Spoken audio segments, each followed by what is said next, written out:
Welcome to hole number 1 of the Mountain Valley Tournament. Now, playing here from the front tee, I'm going to show you the two, I think, most common ways to play here. First one, going to go right down the middle. 1 bar of top spin, 1 bar of right spin. That's here with the tailwind. If you've got a headwind here, you can probably use anywhere from 3 to 4 bars, depending on the level of your club and the ball that you choose. And that's the general theme for the whole video. I can't tell you specifically exactly how you need to play this. I'm trying to give you the path, the route, the technique, some good ideas that can hopefully get you started, get you very, very close. So you are just a couple of tweaks away from getting those drops yourself. So anywhere down the middle here between these bunkers without going over should set you up nicely for the second shot with the sniper. Now, this one here is just going to depend on the angle of wind as to how much you'll need to adjust. But generally speaking, I'm going to give this max backspin here and about 1 bar of right spin. Sometimes I'll use left spin. You just need to see how it's rolling. But I like how the ball guide is developing here. And it's allowing me to land here nicely on the fringe or the green. You know, nothing wrong with the fairway in front of this hole either. You could certainly take a different approach. This is the great course, you know, and I don't think they've done that much to change it. They've taken away a couple of our fun shots. But all in all, I think we're going to have a good Mountain Valley tournament. I'm looking forward to it. And yeah, I'll go through here. Hopefully have a fun playthrough. Woo! And I'll show you another interesting way to play hole number 1 just now. Okay, so hole number 1 once again, but this time we're going to play it on the left-hand side. Now, I understand you can certainly bomb it down on the right-hand side. That's a pretty straightforward play. But this is a little bit different. Going to go 4.5 top, 1 bar of left spin here. You can certainly consider using something like a quasar or a katana here to get this one through the trees with a little bit more side spin. You can definitely plan to try to do like a second bounce rough pump here. This one, you know, it's difficult coming into the straight headwind here to get this shot set up absolutely perfectly. But I think you'll like the result here with the second shot. So nothing crazy, just giving it maybe 1 or 2 ticks of overpower, you know, just out of, you know, headwind concern. Now, I might have made a little bump there. Comes out very nice into the fairway here. A little bit more to the left would be absolutely ideal. But as you can see here, we do have a nice shot down to the green. So from here, we're actually going to be very, very much in minimum distance with the sniper. Now, I've got 10% max, and that's because that's what I'm playing here. Because of that headwind, we're actually going to play this with the full adjustment. So same thing here with the spin. Going to get that backspin and right spin in full effect and get that ball guide just trailing down to the pin. So you can see there, 10% popping in our wind. Just about 3.6 rings here. So yeah, this is just a yeah, max adjustment, and you know, this one gives you a very, very nice way to play the hole.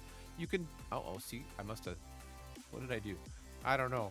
I stressed myself out. I thought I did a good job. Anyway, we'll get it figured here. We got lots of time. You can see that. Oh yeah, perfect away. The trees there, I guess if you're a little bit further into them, could play into effect, but I just think this is going to be a hole. A lot of people are getting the drop, and I want you to have a good chance to do so as well. All right, hole number 2, rest in peace, rough bump. We're going to play 1 bar of backspin here with your favorite long iron, and I've got that red ring very, very close to the bunker, and you can see there's a little bit of a sticky spot here, and something you can definitely work with. Once again, into the headwind, you might need to use a little bit more backspin here if you're playing this one with the tailwind. But I think, you know, this spot before the bunker is reasonably flat. It's not super glitchy. And I found this one to be coming in very, very consistently. I don't think it's going to take much tweaking to get this shot to go exactly where we want it to go. So perfect away, 30% mid-distance adjustment there. Once again, about 1 to 3 bars of backspin. This one should put you very, very, very close to getting it in the hole. Okay, so hole number 3, I'm setting up here with a big topper because I like the extra curl that it provides. 6 to 7 bars of top spin here, 2 bars of left spin. And you'll see, once again, I got a headwind example, but showing you that just pulling it back to the +5 yard mark here, adjusting it at 10% max. Just a couple of rings here, nothing crazy. Into the wind, bump, bada bum. And I'm going to push this one back to max distance, just like that. We're basically there already. Just making sure, not trying to use really any major amount of overpower here. A little bit, maybe 10%, just to kind of get that needle just to wiggle a little bit, just to compensate. Now, great ball to the left. Not too much of a problem. I don't think a great right here would have been terrible either. All in all, this does set you up for a very, very nice look with the sniper on the second shot. I think for most situations, the left side here is actually going to be the way to play. Yes, you can definitely get down there on the right side, but look how much room we have to work with over here.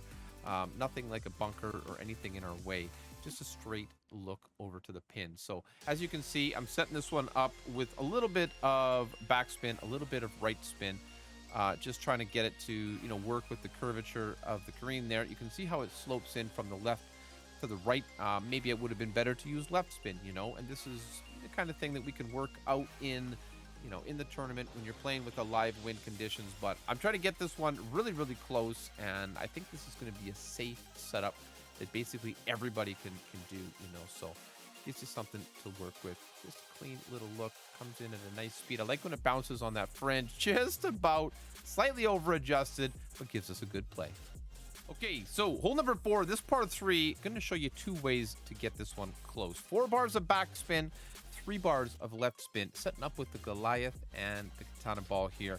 As you can see, I've got that yellow ring very close to the rough, touching it in fact, and that second bounce kind of just on the fringe. 10% max is the amount of adjustment that I've been working with on this shot.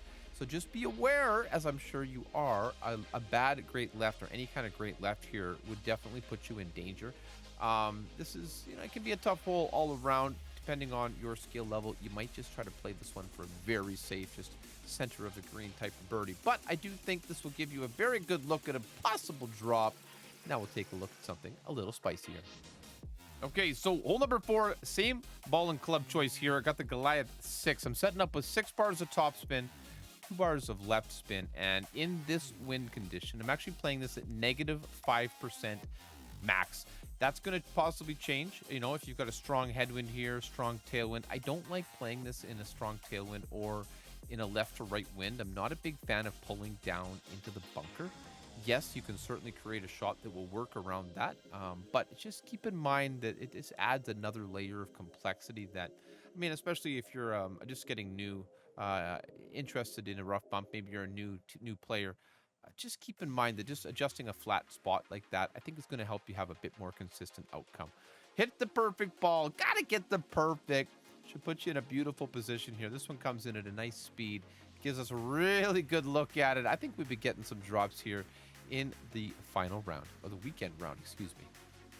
All right, so hole number 5. This one is all about the drive. I'm going to play 4.5 top, 2 bars of right spin here, because I think it's definitely in our benefit to play this shot with the Zerk. If you've got an EM 8 or 9 and you've got more top spin and you can get this one further down, by all means, bring yourself that power 3 ball and save something a little spicier. But for me, I want to do anything and everything possible to get this one down there. I make my 10% max adjustment, max overpower, and you see I'm using just outer wall right curl here just to make sure I get this one down. And there is a bunker past the hill, slightly to the left, that I'm certainly trying to avoid. So this one cuts over that middle part perfectly, rolls down the hill, pops out into the short stuff beside the green. This is the outcome you're looking for, no matter how you put the shot together. Second shot here, just make sure to size it up. Check in with your Endbringer school. This one is what, about 60, 70%? What do we got? Around 80%.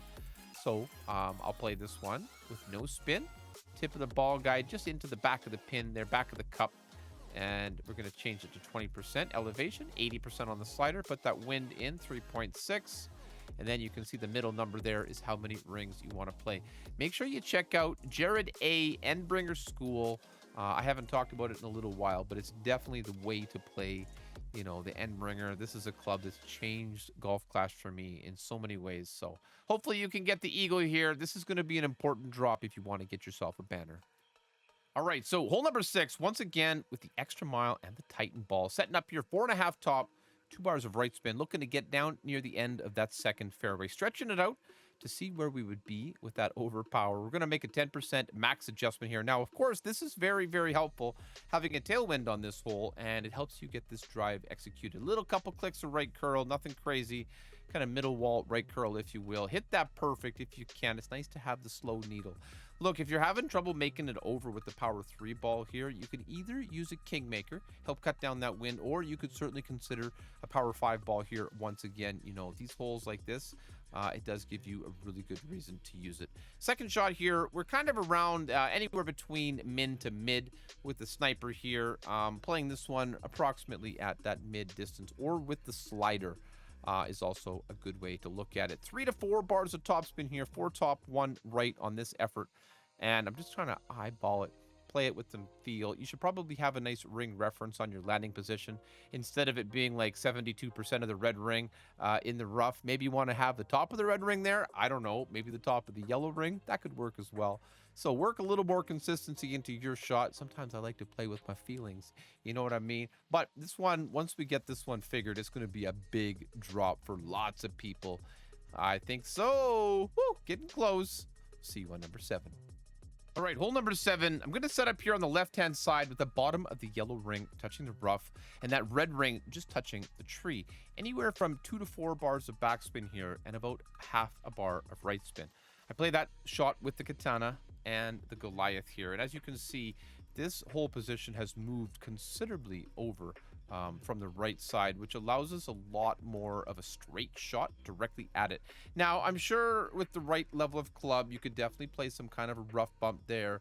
But I like this shot having 2 indicators of where to set it up. I think we can get something very, very repeatable here. So comes in nicely, gets a good look at it, just checks up before the hole. I think we're right on line there, and we can work with it.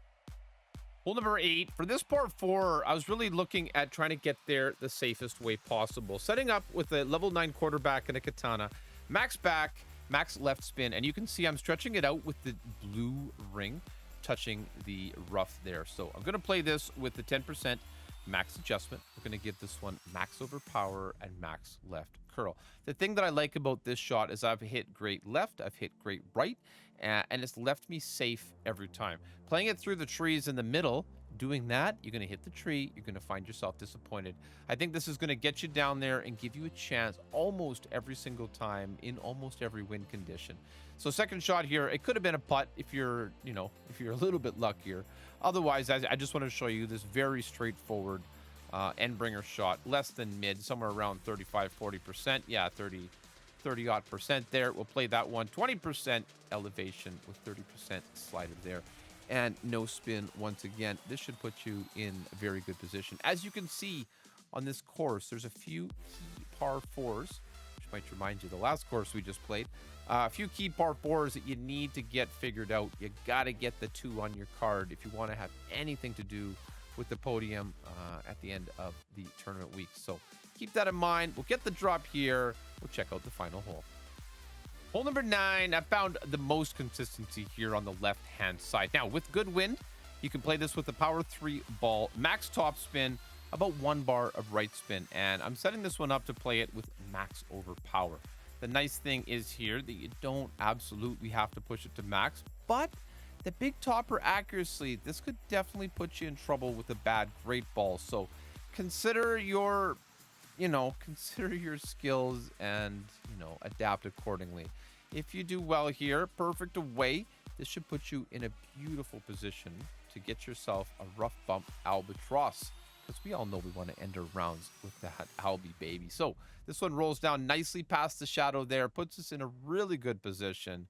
This one, 390 yards. Second shot with the sniper here. You're going to make sure you want to use the 2 bars of left spin. 4 to 5 top, 2 left.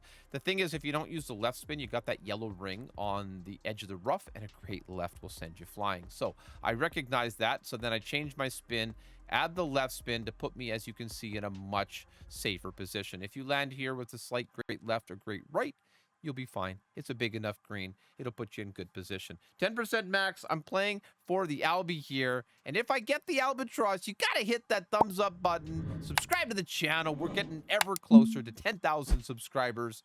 Don't forget, I'm going to be posting notes for this video on the webpage, erelicgaming.com. So check it out. I'm looking forward to this Mountain Valley tournament. All right, you still got to hit the thumbs up. I love you guys. Good luck out there, and I hope to see you soon. Thanks for watching.